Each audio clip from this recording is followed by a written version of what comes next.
pè wọlé wọ́n á bẹ̀ sọ̀rọ̀ wá kò ní dárúkọ ẹ o kò ní dárúkọ gangan tó pè é nílé o ṣùgbọ́n wàá fi gbọ́. ẹ dárúkọ Dúpẹ́ kò lè ṣe fọ́kàn. Dúpẹ́ ò nágbára kankan, she's a terrorist. Dúpẹ́ ò lè ṣe fọ́kàn lẹ́lẹ́ Dúpẹ́ onídọ̀tí wọlé ó lè ó nágbára kankan ìwà kùṣẹ́ Dúpẹ́ kùṣẹ́ Dúpẹ́ tó kárì Dúpẹ́ tó sínú ooru Dúpẹ́ tó sábà lẹ́kọ̀ọ́ Dúpẹ́ tó wà lóko ẹrú olórí burúkú màmá. Ẹlẹ́dúpẹ́ wọlé lọ́dún sí ló sọ kò lè ṣe fọ́kàn Dúpẹ́ ò lè ṣe kankan Dúpẹ́ ò lè ṣe jack. Ìjáyà is my name. Sorúkọ mi number 1 on the list. Kò ní jágún yàrá ìyá ẹ̀ Dúpẹ́ máa gbá ẹ lójú tí bá rí ẹ. Tí bá rí ẹ. Wọ́n jẹ́ ìpínlẹ̀ pátẹ̀lé ẹ, wọ́n máa ṣùtì ni o. Máa dàgbà dúgbò yẹ, máa yá aṣọ ọmọ ẹ lára, máa dá ẹ sí òun lójú anybody. Wọ́n gbà ẹ kì lọ́wọ́. Àbọ̀lẹ́rì burúkú nìyá yìí. Ìwọ́n tó ń bá yẹ wá jẹ́ ìwọ olè. Wọ́n lè yàn rárá ẹnu. Wọ́n lè fún ẹ ní ìgbà tí a kọ ìgbà tí. Ó máa jàgbájú ẹ máa wòrán ní ogún ọdún ni ó ń gbọ́dọ̀ bẹ̀rẹ̀ ìṣòdì tó lọ́wọ́ máa kíkú pọ́nálẹ̀ ojú yín ló máa ṣe. A máa nà bọ́mọ tó kọ́lé tó ṣú àtàjẹ́ ni. Ó ti súnmọ́ ẹ̀dùn Nàìjíríà kéré sí ẹ Nàìjíríà kéré bí dùn. Olórí burúkú tó ń gbénu sọ́fà tó ń gbénu destitute tó ń gbénu messed up nation. Tó wá ń tẹ̀ wá pé wọ́n ń gbé Amẹ́ríkà ìwọ́n tó gbé Ìkẹjà kò ní já fún ẹ Dúpẹ́ orí burúkú ló máa ṣe Dúpẹ́ ìyálà ìyá ò ní já kí bàbá ò ní já Dúpẹ́ ò ní sórí ire mọ́. A máa mú ẹ ó máa mọ̀ dára ìjà ìyànjọ́ kan a máa mú ẹ o Dúpẹ́ ẹgbẹ̀rún kan mú ẹ kò lè sábọ̀ lọ́wọ́ olórí burúkú ènìyàn tí mi ṣe number 1 of the list ìjáyà kò ní já fún ẹ. Wá ààrẹ sí wa ìwọ tá à ń wá ẹ máa wo wèrè tá à ń wá tọ́lọ̀ bí ààrẹ ṣe yọ olórí burúkú yẹ ó ti gba Yorùbá nation gbogbo ọmọ lọ́kọ́ sẹ́wọ̀n tí ọgọ́ bá yọjú ọmọ ààrẹ sí ẹ ó dẹ̀ ń tọ̀yàn ó dẹ̀ ń sọ movement wa dáhùn ó dẹ̀ ń parẹ́ mọ́ àwọn ìyá tó wà gbọ́ níbi gbogbo àwọn ìyá tó gbọ́ yìí àwọn frustrated people ló kó jọ gbogbo àwọn tó ti ní depressed ní ìlú òyìnbó ló ń tẹ̀lé ẹ. Àwọn depression people ló ń tẹ̀lé ẹ̀ depression. Dúpẹ́ ò lè kó àwọn tó wà ní Nàìjíríà lọ sí another country. Níbo ló máa kó wa lọ? Kò ní ga fún ìyá oníwà. Onílànì Dúpẹ́ kí fẹ́ wẹ̀ Dúpẹ́ lè ṣe kankan ẹgbẹ́ ṣèkè ẹ̀pẹ̀ yá ẹ̀pa. Ẹ̀fọ́ ni ẹ̀pa. Ẹ̀yà kamálẹ̀ ẹlẹ́gbọ̀wọ́ yín lọ́wọ́ ẹ̀. Ẹ̀rọ dílé ẹ̀. Fídíò. Ẹ̀rọ lọ́lẹ̀ Dúpẹ́ kẹlẹ́ kí fún. Kò lè ṣe kankan. Kò lè ṣe kankan. Kò lẹ́gbẹ̀rẹ̀ kankan. Òun gan wanted. Olórí burúkú somebody. Yóò ṣì. Ẹlẹ́dúpẹ́ wọlé. Agbádọ̀ lé wọlé ká tó sinmi wótòwótò. Okay, we'll and a very good morning. Ètò ìbò Amẹ́ríkà. And welcome to the live transmission. As we kickstart again, it is the 14th. I hope I didn't mix my dates earlier. And then the 14th, not 13. So I need to edit this. And then the 14th, not 13.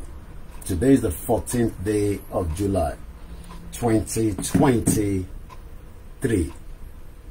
Moki and I hope we are back as we continue to say to Nigerians, Naira is sinking. EKITI ni asiwa ninue. And my question is, TINUBU promised 12 million Nigerians 8,000 Naira every month for 6 months. Mo wá ń bi gbogbo àwọn tó ń bẹ ní Èkìtì pé ṣẹ́yìn náà máa láǹfààní láti gbà nínú owó tí TINUBU máa fún àwọn Nigerians tó wà in abject poverty. My name is Olami Koiki, and as many of you know me as Koiki Media. As we are 15 minutes past 9 a.m., we are very good in timing this morning, so we should be able to do at least our 1 hour, if not a little bit, into our conversation. But before we go further, let's play the anthem, and then we move into the conversation. Koiki Liminje, and this is Koiki Media. Yoruba nation is non-negotiable. No one can negotiate what we have started. Our Nikokolana fellow. There are so many other countries around the world that want to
àwa ni ìmọ́lẹ̀ ògo adúláwọ̀. Mo kí wa lẹ́ẹ̀kan sí 17 minutes past 9 a.m.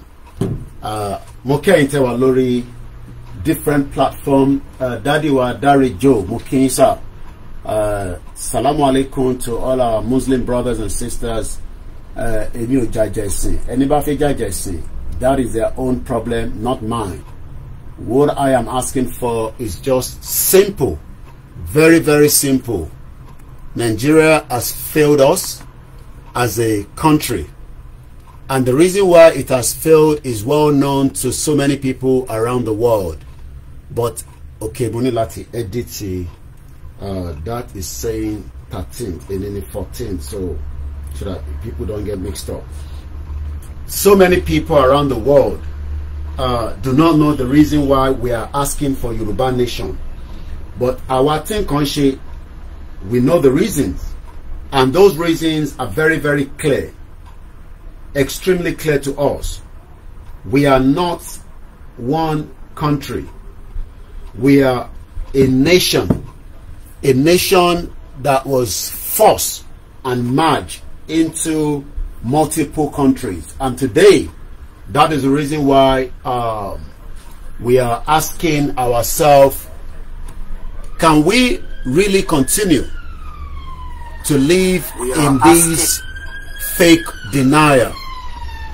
Mo kí ẹ̀yin èèyàn wa ní Ìgàràwú, mo kí ẹ̀yin tẹ́ wà ní Africa, mo kí ẹ̀yin tẹ́ wà ní Europe, mo kí ẹ̀yin tẹ́ wà ní any part of the world, because the world, like I always say, is very, very beautiful and is very, very big. But kò wá tí tóbi pé káwa ní a fẹ́ yọ Yorùbá nation kúrò, torí pé lọ́jọ́ àwọn kan lẹ́mìí àwọn kan ó dàbí ìgbà tó yẹ pé máa béèrè fún ìlú èèyàn àbí máa béèrè pé ó fẹ́ lù ú bí crime ni. And this is where we are getting problem pẹ̀lú àwọn tí wọ́n disagree pẹ̀lú wa, because for them it's like kí ló dé tẹ́ tún fẹ́ gba country míì nígbà tí a ti ní country kan tẹ́lẹ̀ tó ń pè ní Nigeria, and a lè blame wọn púpọ̀ ibi tí understanding wọn yé mọ́ nìyẹn. Let me quickly appreciate a lot of you that are there. Mo kí ẹ̀yin pastor wa, ẹ ṣé gan ni dáàdì mi bàbá lálùbáríkà.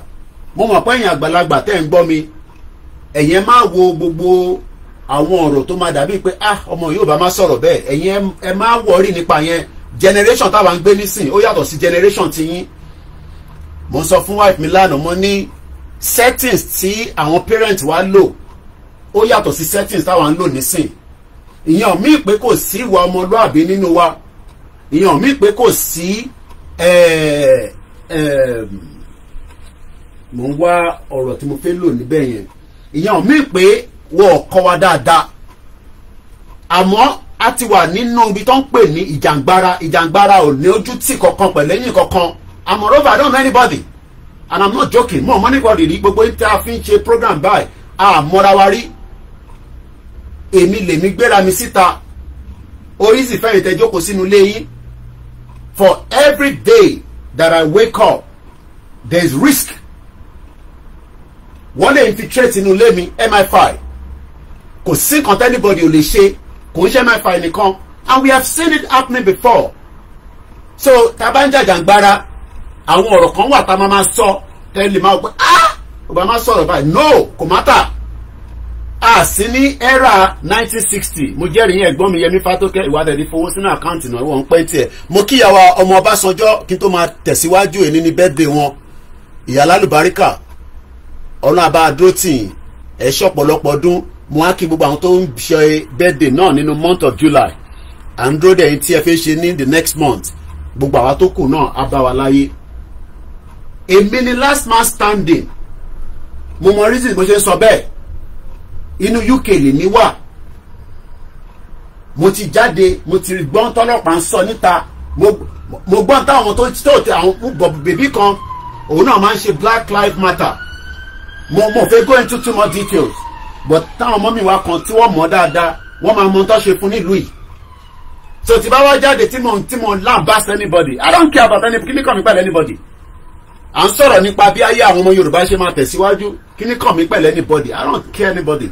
But I still also put a little bit of dignity. But tí ọba ń sọ àwọn ọ̀rọ̀ débì kan náà yóò bá máa sọ̀rọ̀ bẹ́ẹ̀ yẹn, no, kò mátà. Sí ní that era, new era la wà nísìn. Tàbá wà ní that era ni, that means pé a máa dúró de NTA kó bá wa ṣe transmission yìí. Ẹ lọ wo Twitter, nígbà tí Twitter bẹ̀rẹ̀ tiẹ̀, Facebook náà tún ṣe something similar sí Twitter tó ń pè ní thread. Tinubu náà máa fún àwọn èèyàn ní 8 million kẹ̀. Ó náà máa fún yín ní 8,000 naira.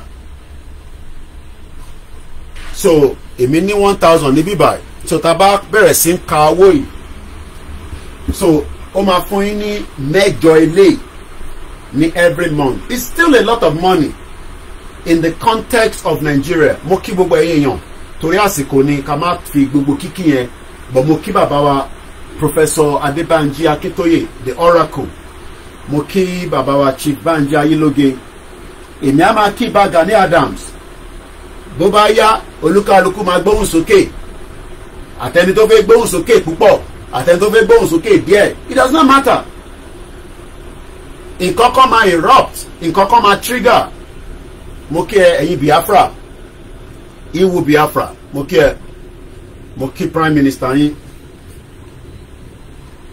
A ti sọ tẹ́lẹ̀ pé the situation tí Nigeria wà is having a big impact on the lives of our people. Èèyàn 12 million ní Tinubu ló máa fún ní 80,000 naira. Mo wá ń bi mélòó ló máa fún ẹ̀yin tí ẹ wà lẹ́kìtì, èlò ló máa iMac síbẹ̀, ṣe 100, 500, because Ekiti fúnra rẹ̀ is 3 million in population according to the data that is on ní àná. But the question is, are we sure that Ekiti gan máa rówó gbà? As we continue to explain to our people why we need to leave Nigeria. So many of our people have said no. Bora àwọn tí wọ́n lọ, they've gone to attack Simon Ekpa at the Finland embassy in Abuja. I understand ọ̀pọ̀lọpọ̀ wọn ní understanding bí nǹkan ṣe ń work globally. Number one, Intagbedani is a right. In tó bá dẹ̀ ti jẹ́ right, it has to be said the way it is. One complaint pé Simon Ekpa, ẹ má bínú pé mo deviate there. Pé Simon Ekpa ńkọ́ òun ló ń da South East rú. Ṣé Simon Ekpa náà ló ń da the northern part of Nigeria? Ṣé òun ló ń dàrú? Because we know that in the northern part of Nigeria today, so many people have been killed. So many people have been killed in the northern part of Nigeria. So when people are saying Simon Ekpa is making life difficult for the people in the southeast, Nigeria is making life difficult for you every day. And that is why Simon Ekpa is wrong. Allow them to have, a referendum and let everybody decide whether they still want to remain as Nigerians or not. But you will continue to experience whatever you can experience right there. Now, for our tea, our non pariwo lójoojúmọ́ we have fellow our Yoruba campaigner. We kept saying that I feel law, Nigeria is not working. Nigeria refused to work. But so many of our people are saying, no, Nigeria is going to work one day. What was on Nigeria, the experiment. Nigeria did the experiment that everybody is praying that one day Nigeria will be able to give us exactly what our demands are. I don't know whether Nigeria will give us our demands, but what I can tell you is that this currency that we are spending in Nigeria, one EKITI might buy 24 billion if the 8K is circulated. Okay? All right. Nino 500 billion. And I hope that it goes to all the 16 local government. Títí dọ́dọ̀ àwọn bàbá Èkìtì. At least àwọn tó ń ṣe Yorùbá nation náà wọ́n gbọ́dọ̀ fún wọn ní lára owó yẹn. Mo kí ẹ̀yin èèyàn wa lẹ́ẹ̀kan sí. As I always say, we have been told lies for too long. And that lies remain in the heart of so many of us. The lecturer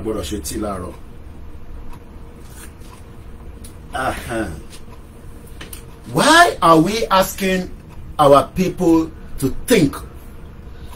TINUBU is putting some measures in place. And let me say this.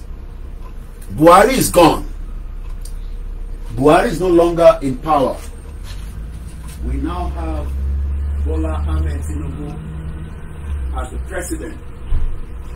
And there's no way a campaigner of Yoruba nation, Tiani mentioned TINUBU, does not mean anything. He is the president of the country, 30 exit. And the only way we can continue to bring his name into a conversation like this is because òun ló ní mandate yẹn lọ́wọ́ nísìn tí a fẹ́ bá sọ̀rọ̀. We are not talking to Buhari anymore because Buhari is gone. Buhari is no longer the president of Nigeria.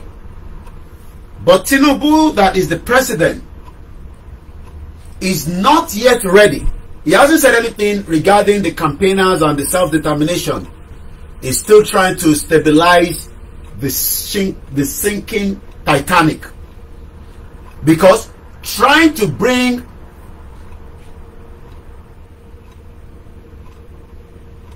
El Rufai and that Dokubo man are worse than Simon Ekpa. Let people live in denial and be putting every blame on Simon Ekpa.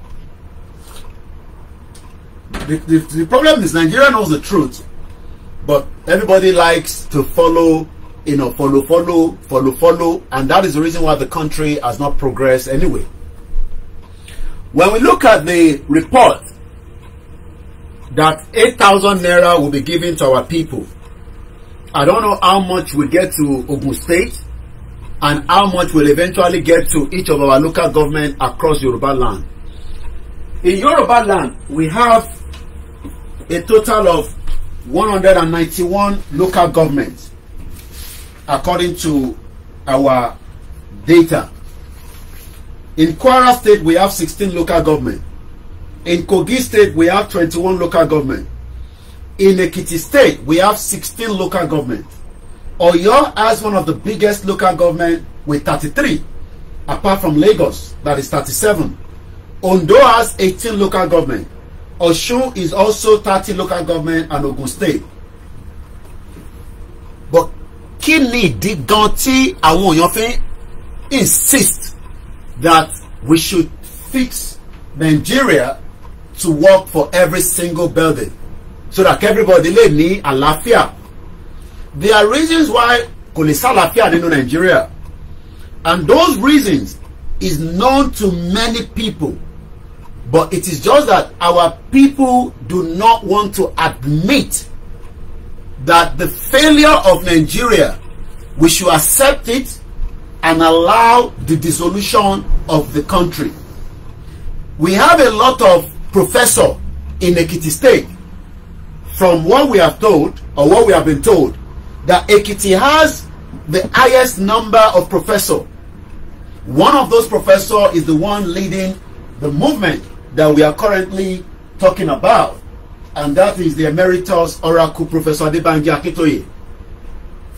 But the question I'm asking all these our professors in Yoruba land, also in Ekiti, ó ní pé kí ló dé tí ẹ fẹ́ jáde láti sọ fún gbogbo ọmọ Yorùbá pé a better ká wà on our own láti build a new economy away from the Naira.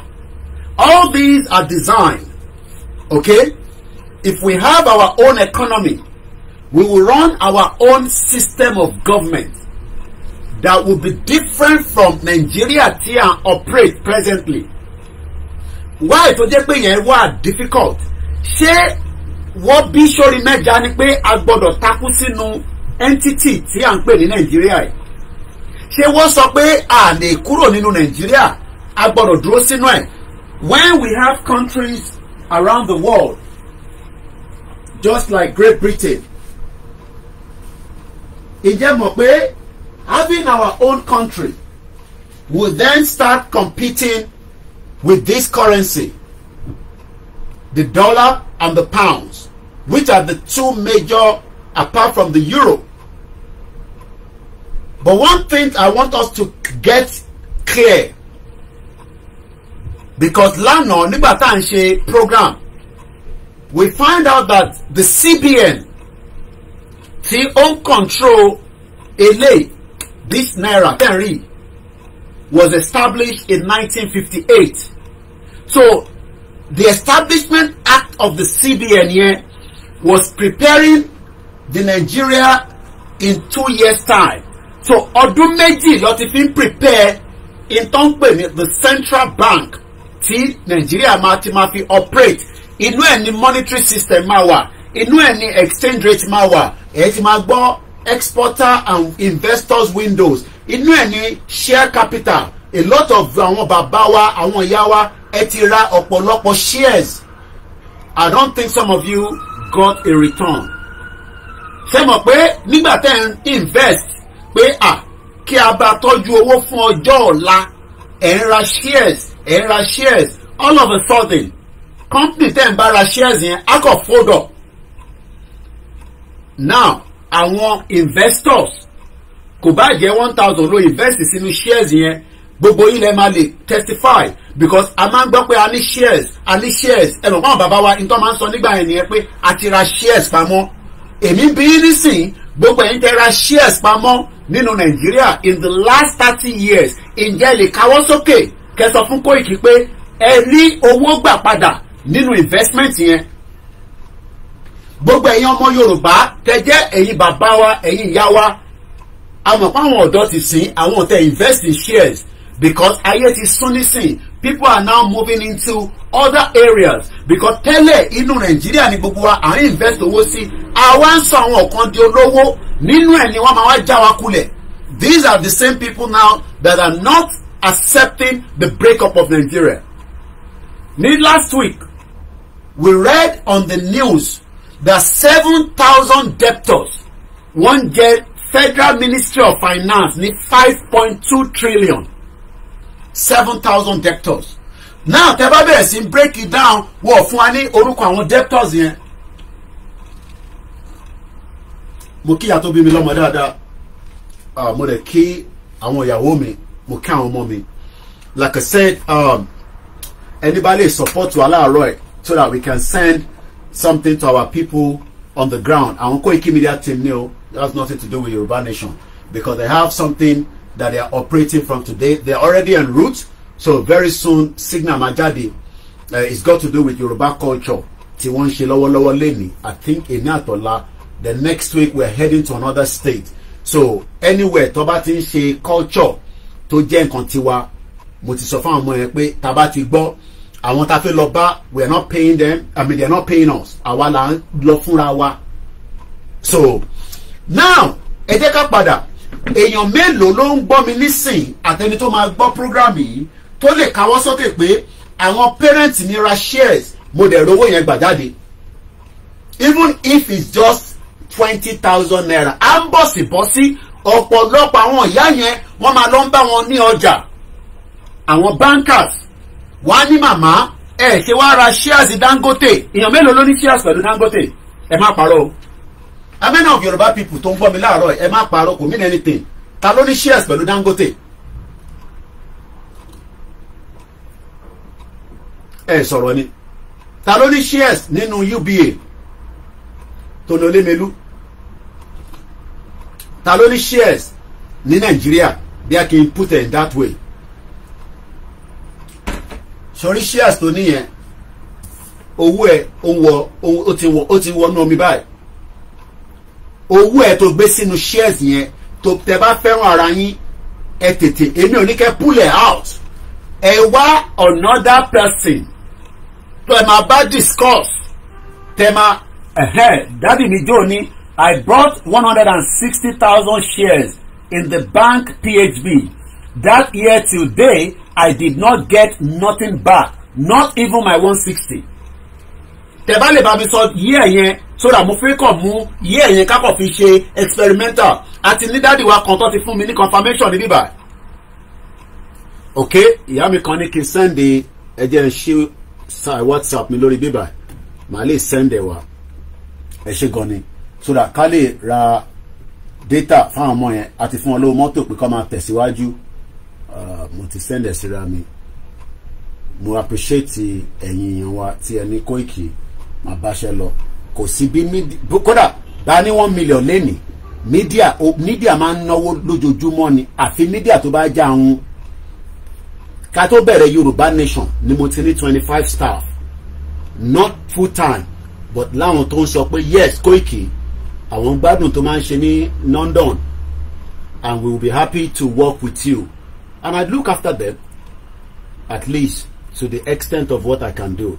So details yẹn ni mo ti fi síbẹ̀ yẹn either the UK but tó bá jẹ́ Naira náà ni because Naira gan ni mo tẹ̀ ní láàárọ̀ yẹn anyway láti fi support àwọn ọmọ yẹn tó bá dẹ̀ jẹ́ pé PayPal ẹ̀ ń tẹ́ wà l'Amẹ́ríkà Zelle account tá à ń lò tẹ́lẹ̀ yẹn kò ní any function kankan mọ́ so tó bá yẹ pé ṣì níyẹn lọ́wọ́ mo bẹ̀ yẹn má send anything sórí ẹ̀ so it is no longer working.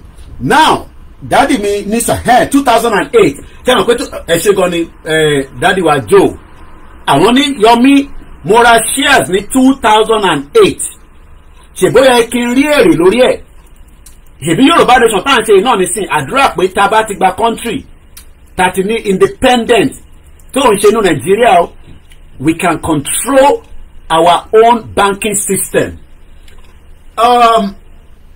America ti provide the support fún àwọn èèyàn tó fẹ́ lose owó wọn torí pé kí ni wọ́n ò fi jẹ́ kó lose owó ẹ ṣe gan ni bàbá wa Tóbi ìwà lóye any brother you will not die olórí àdúrà nìyẹn àwọn kan gbàdúrà ká kú o ọ̀rọ̀ tá à ń sọ lójoojúmọ́ yìí ọ̀rọ̀ tó ń ṣí àwọn èèyàn létí tó yẹ pé by the time tí reaction tí táwọn èèyàn máa react ẹ máa bẹ Koiki gan pé àwọn ọ̀rọ̀ tó ti sọ ẹ ló máa ń fa sùúrùtù yìí ṣẹ́rí gbogbo àwọn tó ń support wọn Nàìjíríà ẹ lọ wo ohun tó ń lọ ní Kenya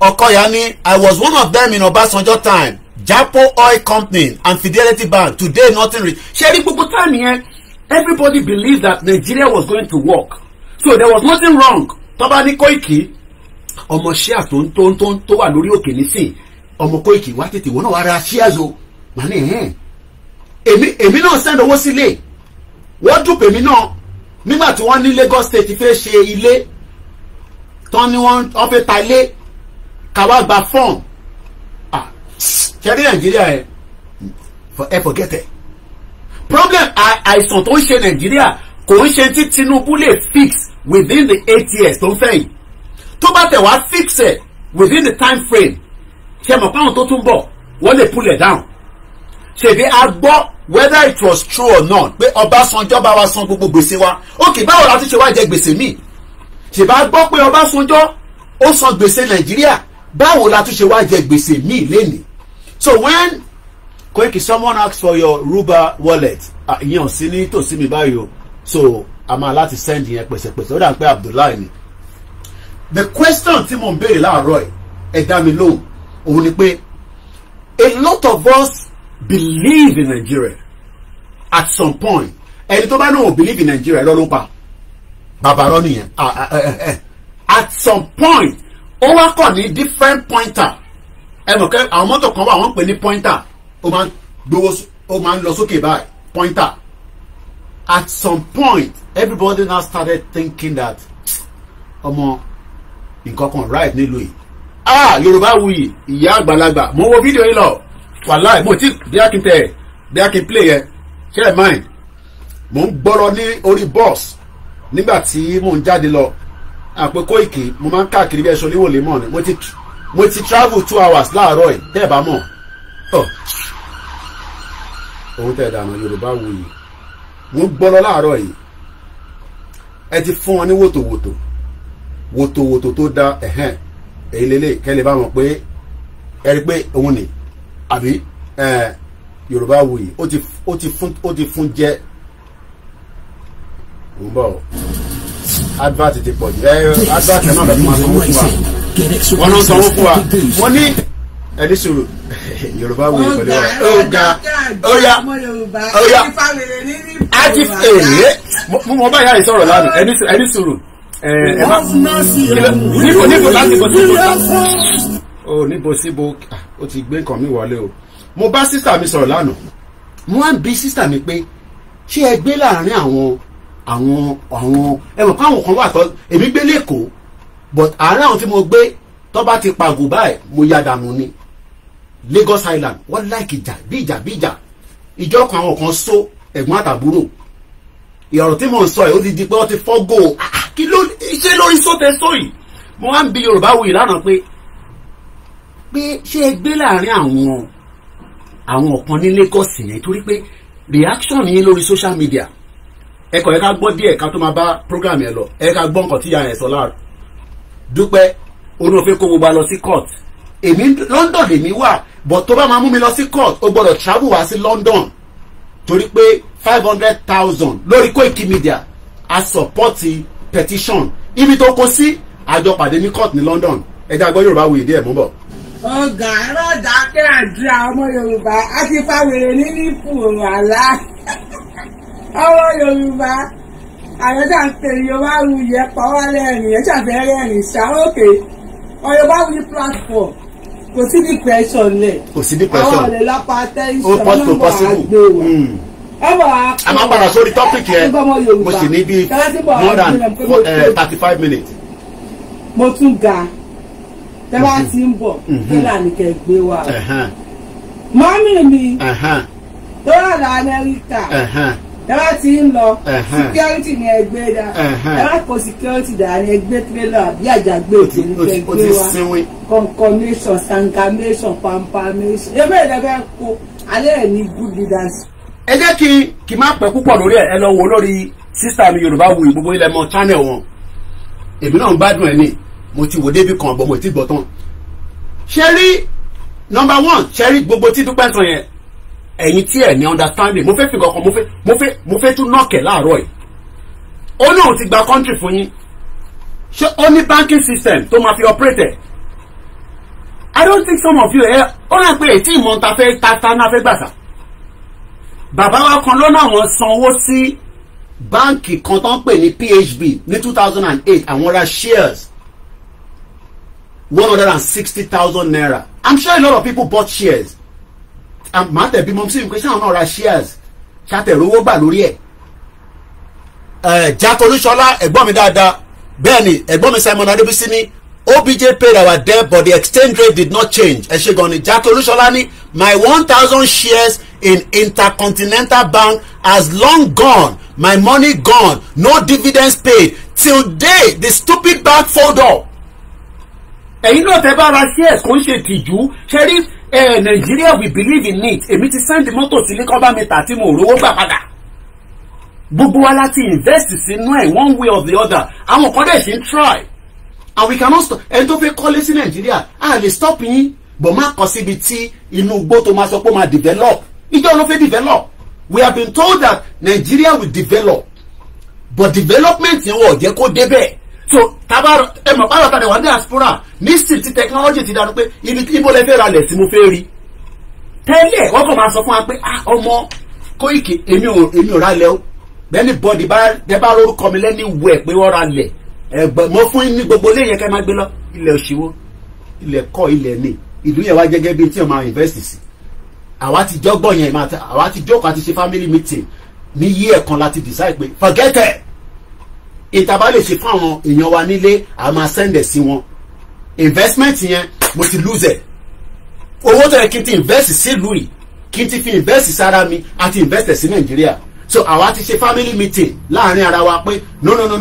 Mo sọ fún yín pé younger sister mi fẹ́ ní 2010 èyí tó bí gbẹ̀yìn lọ́dọ̀ wa nínú family tèmi ó lọ Nàìjíríà for 2 years ó remove ọmọ ẹ̀ ní UK ó kó padà lọ sí Nàìjíríà kí ló fẹ́ lọ ṣe into relate mọ́ children policy olórí burúkú àwọn Lagos governor yín ẹ bá lè mọ ẹni tó wà níbẹ̀ ní 2010 mo fi dárúkọ ẹ̀ àti dárúkọ ọkọ ló ń dẹ́rù bà mí 2010 wọ́n jẹ́ kó rí ṣe so ó ní ìdòwò ni kò ní ìdòwò náà because policy ló máa jẹ́ kí nǹkan kó work lẹ́ǹkọ̀ọ̀kan tí bá wà nínú ilé mi màá kọ́ ráwọn ọlọ́pàá kan ti tò síta kí ló ń ṣe wọ́n ń ṣe tí ìjọba ní kó ṣe mọ́tò tó ń bọ̀ ẹ dá dúró ẹ bèrè bí ó ní license bí ó ní paperwork à ń padà sílẹ̀ nǹkan sí àníṣe ǹjẹ́ ẹ̀yin tẹ́ ra shares sínú Nàìjíríà ǹjẹ́ rí response padà. So Nigeria has been doing us for a very long time. So níbo la ti fẹ́ bẹ̀rẹ̀ níbo la ti fẹ́ ṣí paperwork in Nigeria nípò. This is Nigeria. Nigeria lele nísìn. Gbogbo Nigeria lele láti 1960. No, níbo ni Tinubu ti fẹ́ bẹ̀rẹ̀? Ṣé corruption tó ń lọ nínú ṣé mọ̀ pé every sector nínú Nigeria ó ní corruption tó ń lọ nínú ẹ̀. Wọ́n ní Ìlàjẹ ní Ondo State for 12 years ni wọ́n ti fi ń jí epo. Mo rí fídíò kan lórí IG láàárọ̀ tó bá mo tán pè ní IG Instagram. Bọ̀bọ́ yẹn ń ṣó Cameroon border níbi tí gbogbo epo tó ń gbé bọ̀. Ní gallon. So we have all been in this mess. So ibo náà ọ̀nà wo ni Tinubu fẹ́ fi ṣe owó náà máa fún yín ní 88,000 naira. It's a lot of money for the average Nigeria to pour. Ẹlòmíì bá rí 1,000 láàárọ̀ ẹ̀. Aṣì ṣẹ̀bẹ́ mi lè ní ṣí agolo mílíkì láàárọ̀ ẹ̀ nísìn sachet lẹ́yìn máa rà. Agolo mílíkì tèmi ṣí nísìn ẹ̀yin ò lè ra agolo. Tẹ́ bá tẹ̀ ra agolo yẹn. Ẹ̀gbọ́n mi ní I put First Bank and Dangote shares and know what to we'll get to you so definitely ẹ̀gbọ́n mi náà now invest. So investing in anything there's nothing wrong. Ẹlòmíì kọ́lé kò rí ẹlòmíì wọ́n ti ń bẹ council ẹ̀ pé ẹ tẹ̀ bá wa ṣe títì baby báyìí káwa ṣe èyí tó kù. So there is a lot of problem in Nigeria and that is why Akinwumi Adesina the African Development Bank only it will take 300 years to develop Nigeria. Taba gba Yoruba country. Thank you so much, those of you on the TikTok. Looking over our media wa, whether wherever you are under the program, because nígbà mi a lè rí pé wà nínú program. Mommy me comfort. Ologunja, the first bank share that I bought was a waste of money, rubbishness. Halifax gave me 200 shares free, which keeps appreciating quarterly. Moke Aziz, Moke Egbomi David Adegoke, Moke gbogbo ẹ̀yin bàbá lálùbáríkà. So ṣe Dosia Nigeria, òun ni mo gbé dání. I mean, just for argument's sake. Moke àwọn Yonkan, Moke lànà US, wọ́n máa launch online radio wọn tí wọ́n fẹ́ operate ní July 23rd. Moke àwọn Pastor League, àwọn náà fẹ́ ṣe program kan. Let's continue. Ṣe it does not matter. In tó máa nọ́ọ̀kì àwọn tó wà nílé tó ti support olóṣèlú.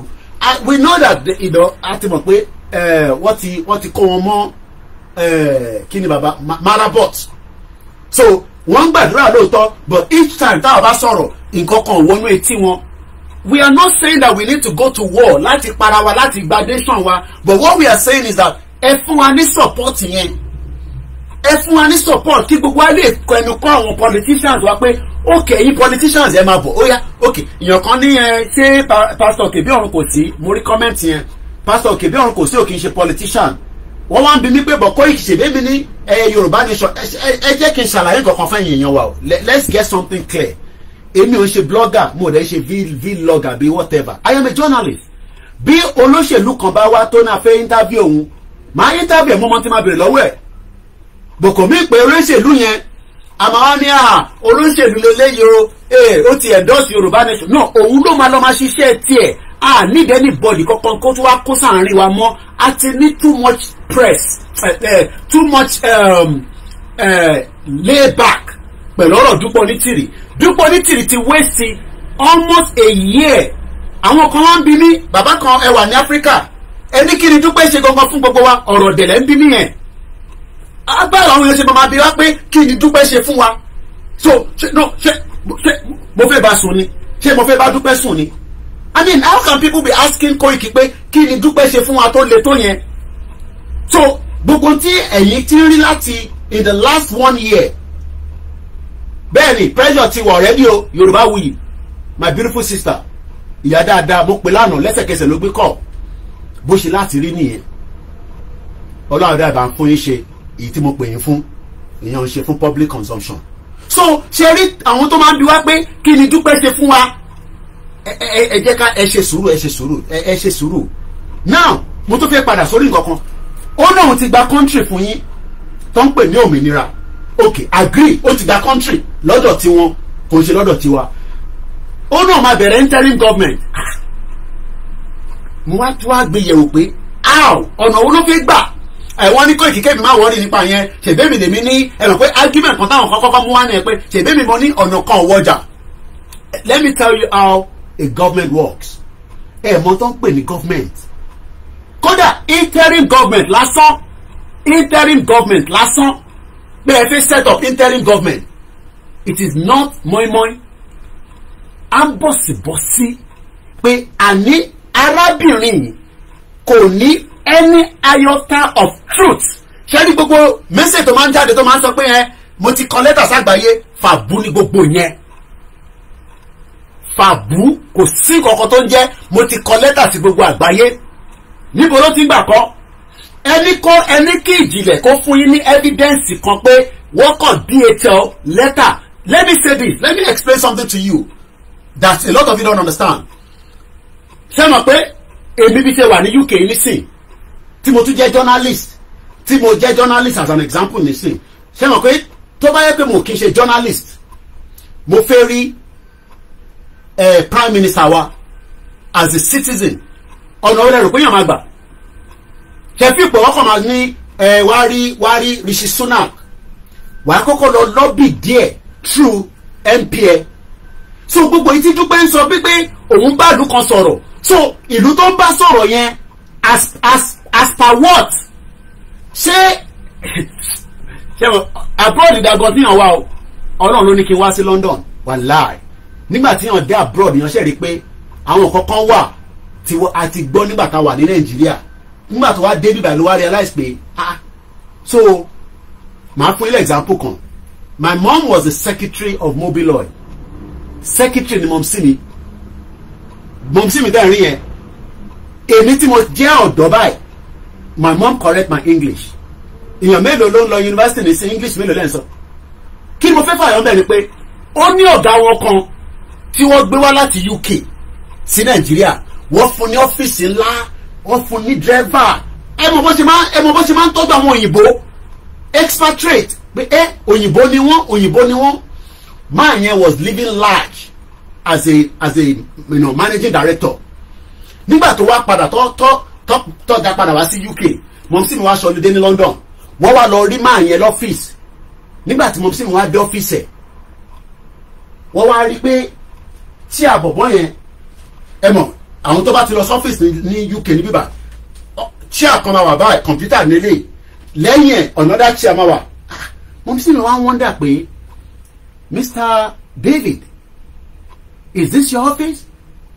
Man, yes. Only ṣe báwa la wà wasteful ní Nàìjíríà. So, àwọn kókó wà nígbà tá dé UK la realize pé mo fẹ́ padà sórí ọ̀rọ̀ Dúpẹ́ ni o. So, tó bá náà wọ́n bá ìlú sọ̀rọ̀ lọ́kàn ara yín lóòótọ́ ó ń bá ìlú sọ̀rọ̀ ni. But let me say this. Ó lè máa bá any pig sọ̀rọ̀. But kò ń ṣe government ìlú yẹn ló ń bá sọ̀rọ̀ but ṣe mọ̀ pé dídé tó dé what we thought was okay ó lè sí ní network Abiola tó fẹ́ lò but government wo gangan ló ń bá sọ̀rọ̀ ó náà ń bá government sọ̀rọ̀ government wo ló ń bá sọ̀rọ̀ is lie kò sí government kankan tó ń bá sọ̀rọ̀ bí ṣe wà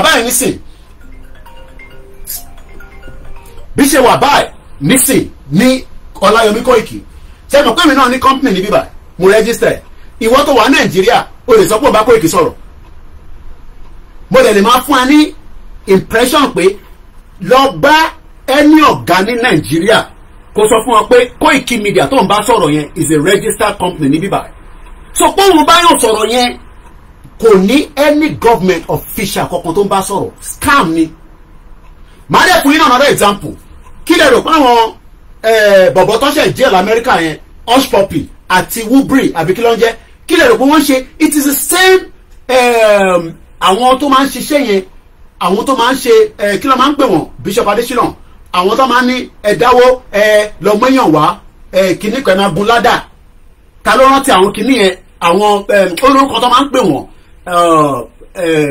Pomfrey or something anybody can remember so wọ́n á ní tó bá ti múyàn wá màá fún ẹ ní 1,000 naira ìwọ náà tún lọ mọ́yàn kan wá lọ wáyàn márùn wá at the end of the day Ponzi scheme ní Dúpẹ́ bá wa play she is a criminal woman yẹn tá bá rí gan òun gan agbọ́dọ̀ gbé lọ sí court because Ponzi ló wá play pẹ̀lú wa what he did was ó smart ó fi ipò òun smart ó dẹ̀ ló wọlé mo sọ fún yín ní the program tí mo ṣe pé kò ní platform tiẹ̀ ó lo platform Bàbá Akíntóyè ni òun ò ṣe nígbà tó òun mọ̀ pé òun ní gbogbo nẹ́tíwọ̀kì yẹn òun ò ṣe lọ lo nẹ́tíwọ̀kì yẹn fún rẹ̀ ó ti jẹ́ pé àwa ló wá fi ṣe nẹ́tíwọ̀kì yẹn jáde sẹ́yìn ọmọ Yorùbá tó rí yóò pè owó ẹ̀ náà òun gba country òun dẹ̀ máa set up country yẹn òun dẹ̀ máa run country yẹn ọmọ mò ń dúró de ìjọ tí country yẹn máa run ìjọ tí country yẹn fẹ́ run lèmi dúró de so that is on our own let's come back to Bola Tinubu.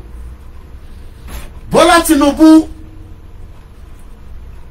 is a different thing entirely from àwọn tí a ti rí as president and we cannot deny that a lè mú yẹn kúrò nínú conversation Bola Tinubu is a different kind of politician sáwọn tí a ti rí tẹ́lẹ̀tẹ́lẹ̀ but mo sọ fún yín pé dozia Nàìjíríà bó ṣe wà ìlú ìlú wà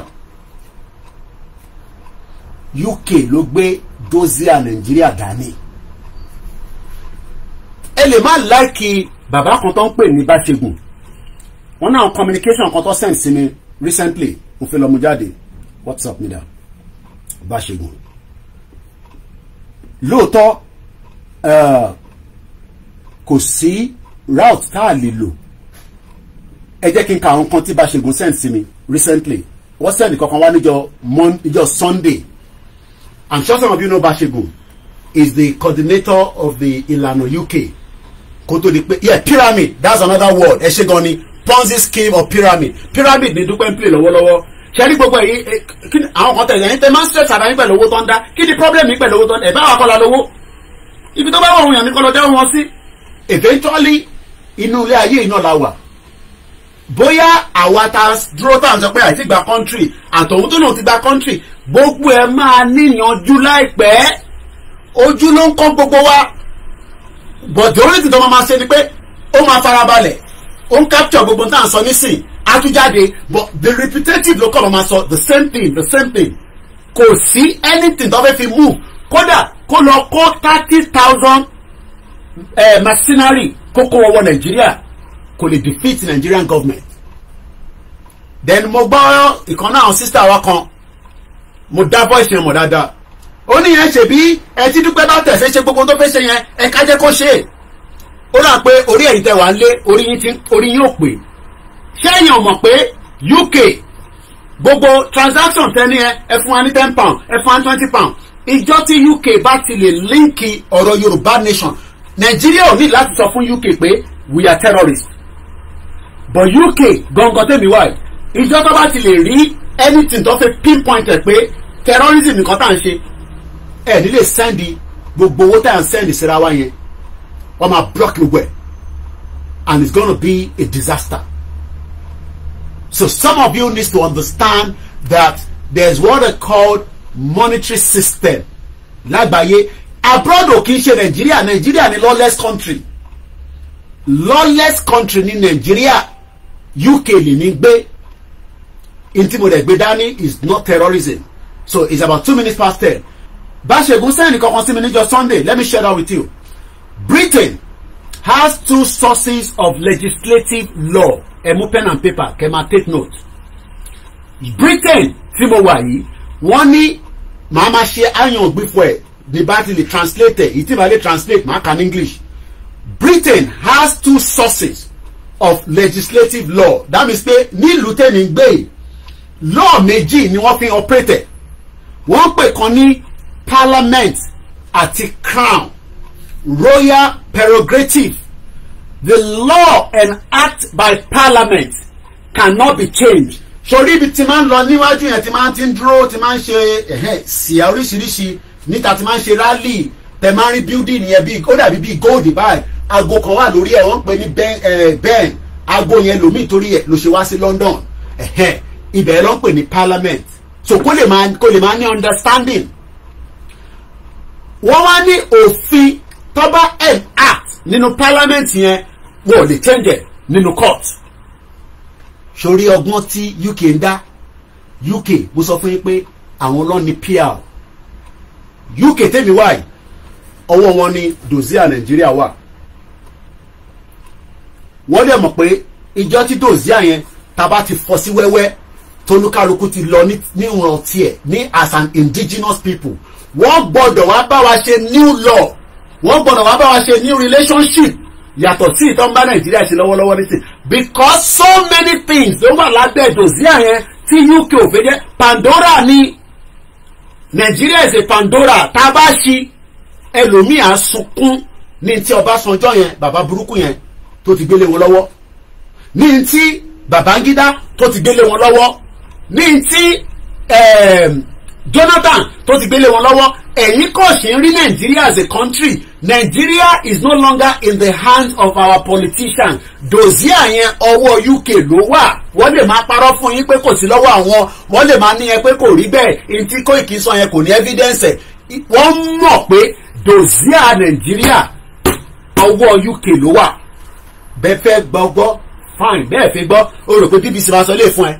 Mò ń bọ̀ máa dúró kí ṣé BBC ti journalist kan gba $500,000 tó tún lọ wọ́ ọmọ kékeré náà sẹ́ndì tó ń sẹ́ndẹ̀ sí bọ̀bọ̀ il David il Edward is getting £500,000 ló ń sọ fún lọ́dún. Owó tèmi àti ẹ ta fi ń san TV license. Èmi wà nínú kitchen mi kí lè lè sọ Yorùbá nation tó bá jẹ́ pé ṣọ́ọ̀ṣì ní sínú rí àtẹ́wọ́ o ìlú ẹ̀yí máa dàrú nísìn tí mo dẹ̀ ní ó yá ṣíà tèmi náà bẹ̀rẹ̀ sí fohùn sílẹ̀ tí mo di àbí kí wọ́n pé tí ànábì Muhammad ni mo fi máa lò ìyẹn lẹ prefer kò sí kòkó tó rán nínú ẹ̀. But one thing is Yorùbá nation yìí ó máa wáyé. I am in my 40s so kò tí lóòótọ́ ó wù mí pé kó ti délé ní bó bí ṣe sọ fún yín ojú ọ̀kan wa Tinubu kọ́lọ̀ fún òun náà lẹ́mìí gún wà tàlàfíà tó bá máa fi ṣe tán ní ọdún 4 ni ọdún 8 ni éèjì tiẹ̀ ó máa lọ sókè éèjì tèmi náà máa lọ sókè but a lè sí ní the same age kò lè ní strength tèmi máa ní so ìjà yìí sì máa continue ni kò wá ń ṣàwà nìkan là ń jàjà yìí àwọn Biafra ń jàjà yẹn náà ẹ jẹ́ padà sínú etí ìbáṣegùn sẹ́ẹ̀lì sí mi. Wọ́n ní UK mo tún fẹ́ rewind díẹ̀ wọ́n ní òfin méjì tán fi ń operate òfin méjì làwọn ń lò àwọn gbọ́n àwọn ọlọ́pàá àwọn gbọ́n but wọ́n gbọ́n náà ni ṣèbáwá ló mú gọ̀ àwa la fún wọn láyè bí bàbá Akíntóyè ṣe sọ fún wa nínú fídíò táwọn wò lánàá pé báwo la ṣe jẹ́ kí àwa tí a ní agbára tí a ní more than 500,000 foot soldiers àwa jẹ́ káwọn òyìnbó nítorí pé wọ́n lo ẹ ṣáà tí mo Yorùbá tí mo wá yẹn àkèrè àbí kinní kan ẹ mọ̀ pé Yorùbá tèmi ìyẹn ni ìjìnlẹ̀ fi ń jẹ yín tọ́ba ti ẹ mọ̀ pé mi sì wá nísìn ìjìnlẹ̀ máa sáré sọ 419 ní gbogbo wọn because lọ́dọ̀ yín ẹ̀yin fi pé àwa tá a gbọ́ Yorùbá láti lè máa fi sọ̀rọ̀ délẹ̀ tó bá yẹ pé English mo fẹ́ sọ nísìn ni mo mọ̀ tí máa sọ nínú ẹ̀ but nítorí pé mò ń wá Yorùbá tí mo fẹ́ sọ yẹn ó ń difficult fúnra wa kan but ẹnu àwọn yẹn dùn mo bí pé kí ló ẹ bèrè lọ́wọ́ ẹ̀ pé kí ló ń ṣe láti ìgbà ká tó bẹ̀rẹ̀ Yorùbá nation nínú Turkey wáyé gẹ́gẹ́ bí ìlú ni Turkey ò kì í ṣe country mo wo Erdogan president wọn lánàá ó lọ sí NATO so gbogbo yẹn mo ń padà bọ̀ lótẹ̀ now wọ́n ní òfin méjì ló ń lò ní UK wọ́n pe òfin kan ní parliament àti crown wàá máa gbọ́ crown royal justice of high court àwọn cases kankan wà wàá máa rí pé ó lọ sí court kí ló rò pé Scottish ṣe ń sọ fún wọn nísìnyí pé parliament ló fẹ́ blọ́ọ̀kì another referendum fáwọn Scottish ọgbọ́n àrékèrè whatever anyway it doesn't matter. Now let's come further. Law enacted by parliament cannot be changed. Inti parliament bá ti sọ tó fàṣẹ lé lórí kò ṣe change. Law yẹn nísìn òun ni wọ́n fẹ́ fi lọ́ọ̀kì Scottish mọ́lẹ̀ pé ẹ tún lè gba referendum kankan mọ́ àti fún yín nìkan ní 24th because UK mọ̀ pé táwọn bá fún àwọn Scottish ní referendum lẹ́nu nísìn that is the end of this union. Kò sí kankan tó ń jẹ́ Great Britain mọ́.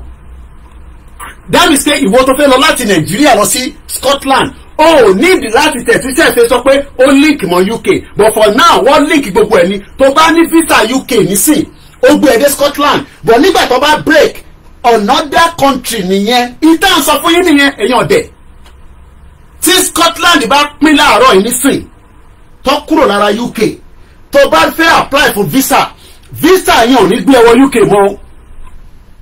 So why is it difficult for our people láti gbọ́n ọgbọ́n àrékèrèkè ẹ ṣé gan ni bàbá wa Ṣítù Ọmọwùnmí mo kí Princess Ọmọwùnmí ẹ ṣé gan ni. Sọ pé Yorùbá nation ní wáyé ìyẹn kù sọ́wọ́ Elédùmarè ó kù sọ́wọ́ Ọlọ́run ọba ní àsìkò tó máa dé ó wù mí pé kó ti dé ní last year ó wù mí pé kó dé lẹ́ni bò pé kò ní dé yẹn rọ́ra pa nítorí pé ìta ti gbẹ́nu lé lórí ó ti di dandan pé ó máa wá sí ìmúṣẹ.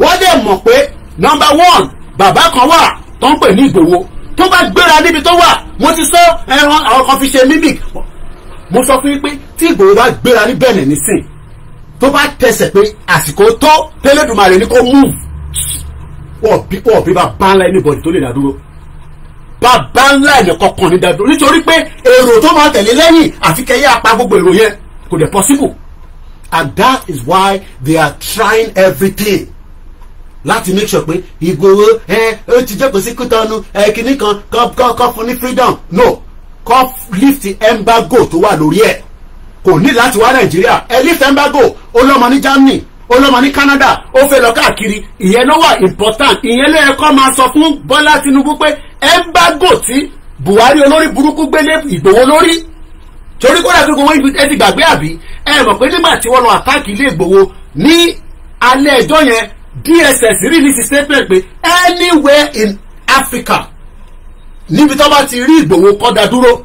That was the reason why he was stopped in Benin Republic. Kò ṣe pé ó ń lo fake document nígbà tí mo máa fi land ní Gatwick tí mo dé padà torí on air lèmi wà gbogbo incident yẹn àwa ti wà where ẹ̀yin ṣe gbọ́ lọ́wọ́ òru ni nígbà tí wọ́n break news yẹn, but I'll come back to that later. Now let's go back to the law. Wọ́n pe law kan ní parliament àti crown. The law enacted by parliament cannot be changed in the court, whereas a prerogative law is susceptible to judicial review and can be reversed.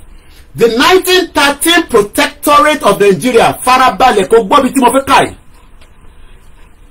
Sorry, Nigeria tẹ́yìn wò yẹn ọwọ́ UK ló ṣì wà sẹ́gun sọ fún yín. Wọ́n ti enacted sínú parliament. So ọ̀nà tó lè fi jáde òun ni pé kí parliament reverse pé inter enacto ní 1913 tí gbogbo wa fi ń pariwo 1914 amalgamation kò ń ṣe Lugard ló ṣiṣẹ́ yẹn. Lugard lọ́kọ̀ ránṣẹ́ pé lọ ṣe announcement ẹ̀ jáde bí Ìgbòho ṣe máa ń rẹ̀mí náà jáde as a spokesperson. Some of you don't understand. Parliament UK gangan àwọn ni wọ́n enact law tó lock Nigeria mọ́lẹ̀ into 1914 amalgamation. So báwo la ṣe wá sí jẹ́ kí wọ́n unlock ẹ̀ padà. Òun là ń fà lọ́wọ́lọ́wọ́ báyìí nísìn. Òun là ń fà lọ́wọ́lọ́wọ́ báyìí. A need àwọn representative wa láti sọ fún UK pé law tẹ́ fi enact amalgamation yẹn ẹ reverse ẹ̀ padà.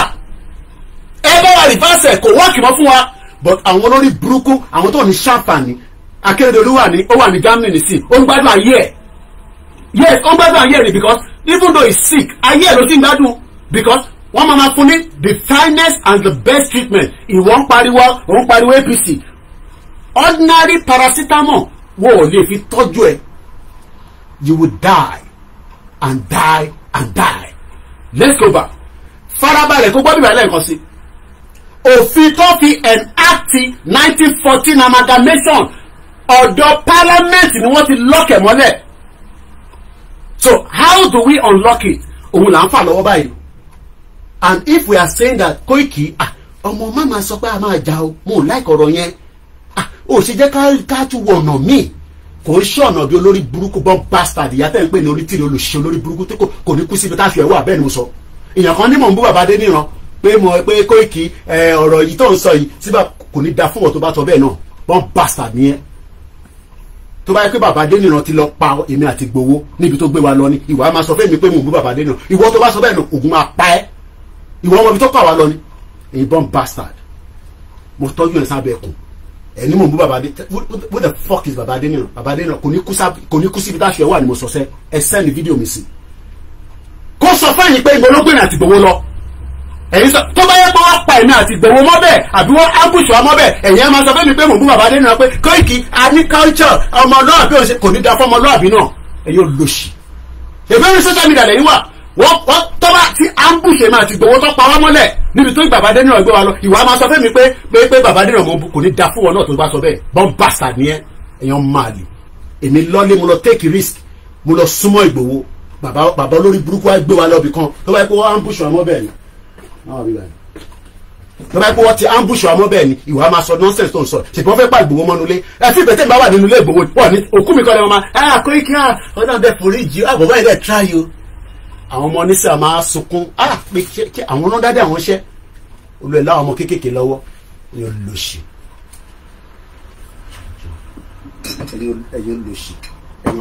ẹ̀yin bọ́n pásítà ẹ̀yin pé Koiki yé máa sọ̀rọ̀ bẹ́ẹ̀ òǹbó àgbàlagbà tó bá ṣe bóyá tó yẹ kó ṣe a máa ṣe pè fún ni bí bàbá Adéníran yẹn. Now mo sọ fún yín sẹ́ pé UK yìí àwọn law yẹn kẹrẹ inú parliament ni kò ń ṣe inú court ẹ̀wọ̀n tó wáyé pé inú court ní sìn it will be different but inú parliament ló ti enacted so gbogbo ariwo táwọn pa alondro síwájú parliament yẹn wọ́n rí wa oh yes but wọ́n tí rí tó lè wá reverse àwọn tó lè bá wa reverse òun làwọn politicians wa and our politicians they are not interested criminal ni wọ́n so let's move further quickly torí àsìkò ìjọba máa parí ètò yìí 15 minutes And I'll just read it now without any more, because we can capture them without any much explanation here, dear. Otini understanding. Mommy wa kon momento comment wọ́n ní Koiki to ban sọ̀rọ̀ o ti man go repeated. A gbọ́dọ̀ ma repeat because etí àwọn tó wà nílé wọ́n ti fòwú di be tó kú. They cannot listen and understand one time. Mo gbọ́dọ̀ ma sọ̀rọ̀ yẹn back. You understand torí pé bóyá abroad lẹ́wà ni bóyá yí Nigeria lẹ́wà ni èèyàn mélòó ló wà Nigeria tó ní understand nǹkan tá ń sọ. A gbọ́dọ̀ sọ̀rọ̀ 20 times kó tó lè yé lómi. Bẹ́ẹ̀ni ayé àgbàlagbà ò ní dá àgbàlagbà òṣìwò tó bá yẹ pọ̀ tí à ń bùṣe máa ti gbowó ẹ̀yà máa sọ pé àgbàlagbà kan. Now we are going to just go straight into the conversation without no more interruption. Britain has two sources of legislative law: Parliament and the Crown. Royal prerogative. Law enacted by Parliament cannot be changed in the court, whereas prerogative law is susceptible to judicial review and can be reversed. The 1913 Protectorate of Nigeria Order in Council, which created the 1914 amalgamation, is a prerogative law, which is susceptible to judicial review on the ground of irrationality, unreasonableness, and causing injury to the Yoruba people who had not consented to the amalgamation. Indeed, a Britain-Yoruba Trade and Friendship Non-Cession Treaty, which became active and binding in July 1888, was in force under international law at the time of amalgamation. That treaty remains in force in 2023. Britain had no jurisdiction over Yoruba land. We have an arguable case in the law. Bàbá ẹ pariwo ẹja ṣe bá ṣe máa lọ sí court. Ẹ fi pé court easy. Court system ló wọ́n jù nílùú yìí is part of the fraud. Ìyẹn ni tálákà náà ṣe ń jìyà nílùú yìí. Because tó o bá ní owó débì kan tó bá run into problem nílùú yìí tó o ní lọ́ọ̀yà tó dá tó jẹ́ pé o máa gbówó gidi fún láti lọ defend ẹ. Àìmọye àwọn tó jólówó tó ti bypass it. Yes, ìlú yìí sì máa sentence èèyàn tó bá rí pé case yẹn, but you need a lot of money. Now he went further. According to international law, Yoruba land was unlawfully farabalẹ̀ kò gbọ́ bíbá. Yoruba land tá à ń pariwo ẹ̀ lẹ́nìí was unlawfully incorporated into Nigeria in 1914. Baba Bashegun ló send eléyìí sí mi. I am asked, how do we Yoruba prosecute this arguable case with a question mark? Number one, a judicial review in the High Court in London of the 1913 Protectorate of Nigeria Order in Council that created the 1914 amalgamation. It will require a QC. Tí o bá mọ̀ tán pè ní QC, mo bẹ̀ lọ sórí Google. Kò ń ṣàwọn mọ́ínmọ́ín Senior Advocate of Nigeria yín. Minimum cost likely up to £50,000. Fundraising, crowdfunding will be necessary. Judicial review is my own personal preference. Number two, review by a select committee of the House of Commons requires referral by the Prime Minister. Prime Minister ló lè fi referral pé ẹ lọ review the 1914 amalgamation that put the Yoruba people and incorporated it into Nigeria, or the Yoruba land as it's called. Then also, Commons requires referral by the Prime Minister, whoever the Prime Minister is, whether it's Rishi Sunak or whoever will be there in the future. We have no political influence in this country. A Yoruba party in UK is one means of getting that influence. Gbogbo àwọn tẹ́rí tábà ní Nigeria MP, they are not Yoruba politicians. One of them is Kemi Badenoch. I explained her to you all in one of my programs. I even linked out with the lady in Kogi State, Aisha Akoti, or whatever she's called. And I was able to do, the difference and, comparison between the two of them. She's doing very well. She's a Yoruba girl, or Yoruba woman, not a girl, because she's a woman. But what I can say is that she's not representing Yoruba people in UK. She's representing the British interest. Maybe some of you don't know that. Kemi Badenoch, she's representing British interest. But for us to be able to penetrate that influence that we need, we must then have either an independent Yoruba candidate in the parliament. Britain, our Yoruba nation campaigner, we want the Prime Minister to bring a referral into the committee right here so that we can discuss why the Yoruba land was incorporated into Nigeria in 1914. Bubule is the option of diplomacy ni mo sọ yìí. Tó bá ti kọjá pé kò sí diplomacy, gbogbo ilé ìwọ́n máa overrule.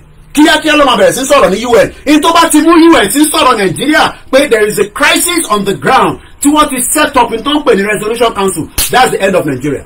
But for now, we don't have anything of such. So that means that we are still on the right path by just pushing what we are discussing right now.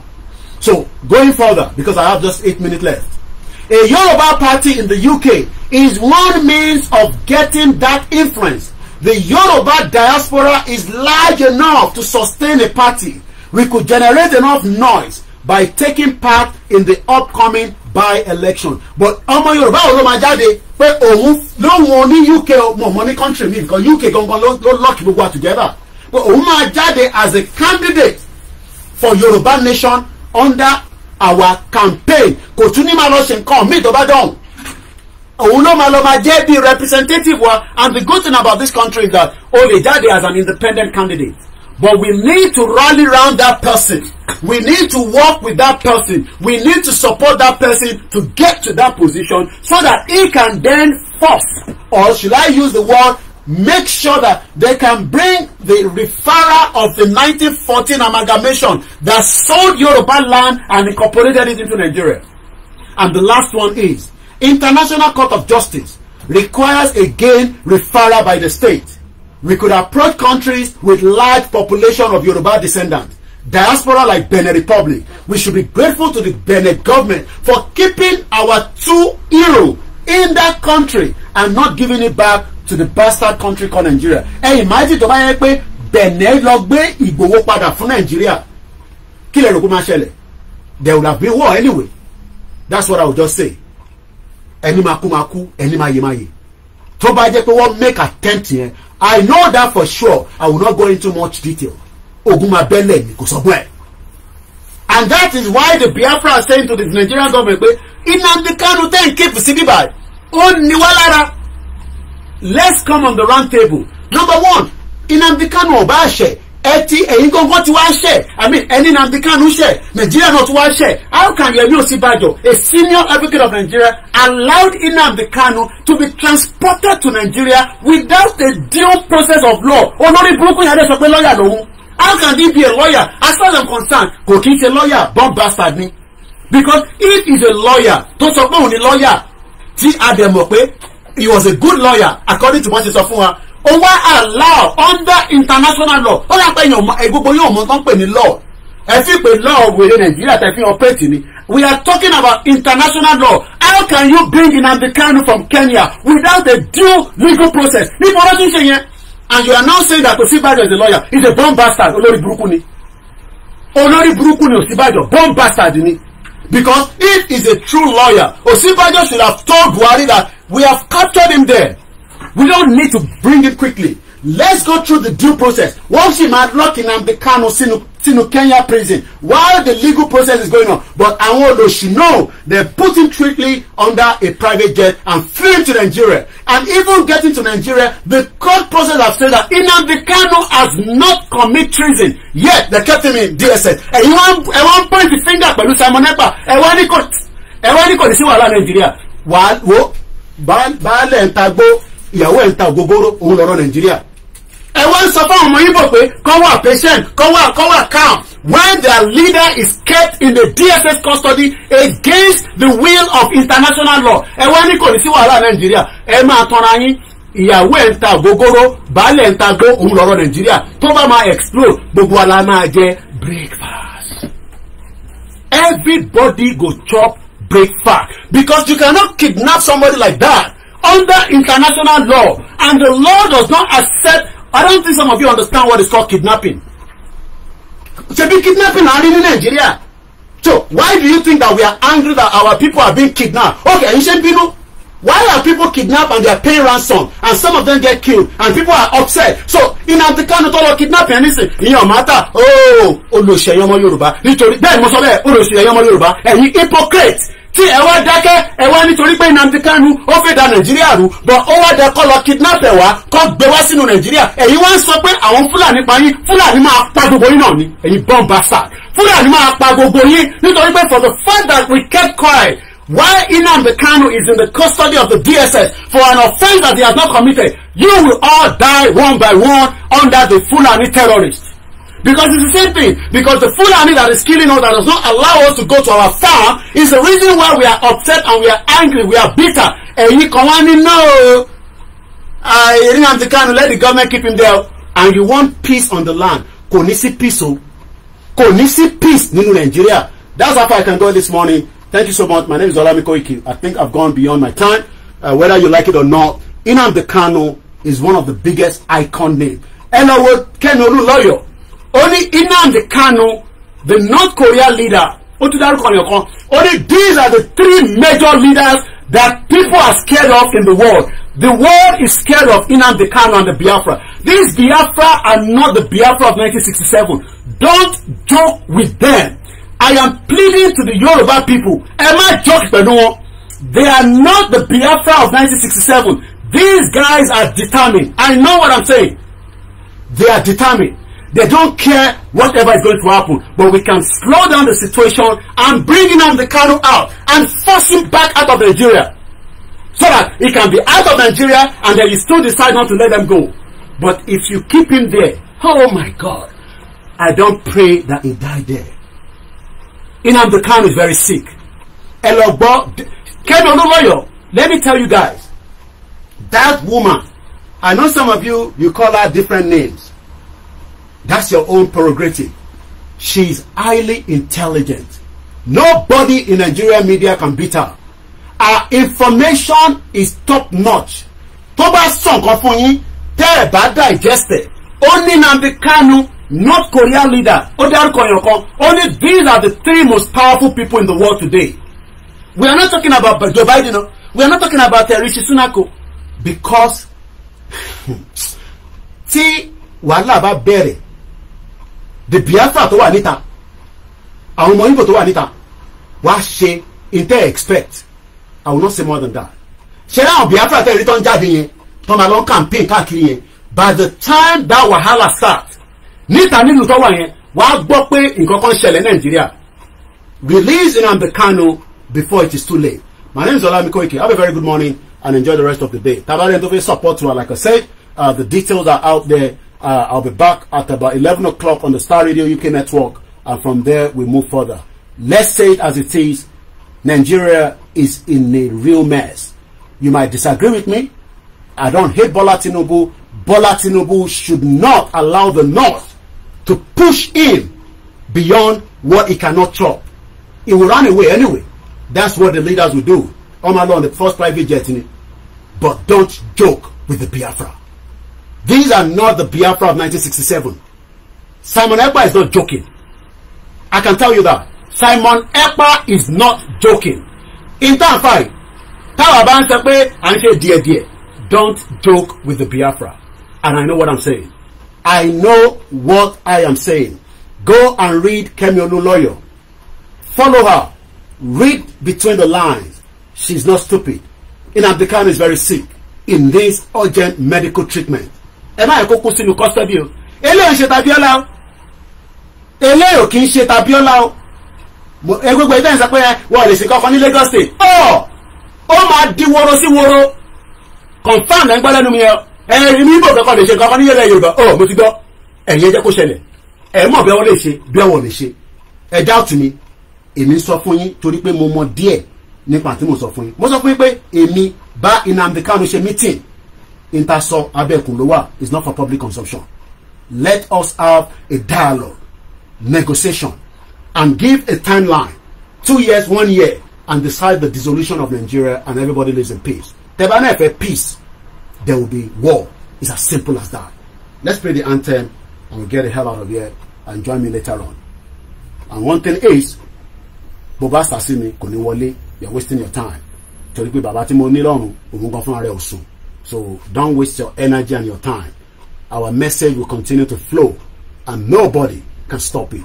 All hail Biafra, all hail Oduduwa, all hail the freedom fighter, and God bless Yoruba land. God bless all our kings. TINUBU sọ̀rọ̀. Koma de kawọn not ka push it bó ṣe yẹ lọ. We can do this thing without any other civil war. Even NATO won't slow down. Toba for Ukraine sínú NATO. Expect the third world war. Ukraine will not be a NATO member. Toba done with Koda Zelensky, international news. Zelensky suffering they are avoiding the third world war. Russia might blow anywhere. He has the weapon to do so. We pray that there will not be a war. We can all dialogue and save the planet and save the world. And this is the reason why Bola Tinubu must be very, very careful when it comes to the issue of the Biafra. These are not the Biafra of 1967. These are well ready and prepared your voice for whatever is going to happen. You can record a special message. So, Boshejeni, let's play the anthem and get it.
Shalom, like my own mother would always say. I love you all. I can't mention all the names. It's time pressing. But it's a Friday. We have much time to have other conversation. Aziz, love you too much. We're going to she gonna princess, Omoumi, Allah bandro ti gbogbo yin. Èmi náà máa jọba o, ṣé fi mi jọba ládùúgbò yín. Allah bandro ti gbogbo wa. Yoruba nation no going back for life. Bye for now. Ẹ̀yin tèmi lórí MixLR, mo mọ̀ pé wà ńbẹ̀. Daku is one of the system that is cheaper. It's just like an audio version. I'll share the link all the time. Tẹ́ bá yẹ pé fi máa save data fẹ́ tẹ́ wà ńlé. Ẹ lọ máa gbọ́ látorí MixLR. The only reason is ní mi ní gbogbo reaction mi, but sometimes you don't need to see that. The message, it's going to lower. Bye for now. Epade mi no Star Radio 11 o'clock. Bye for now.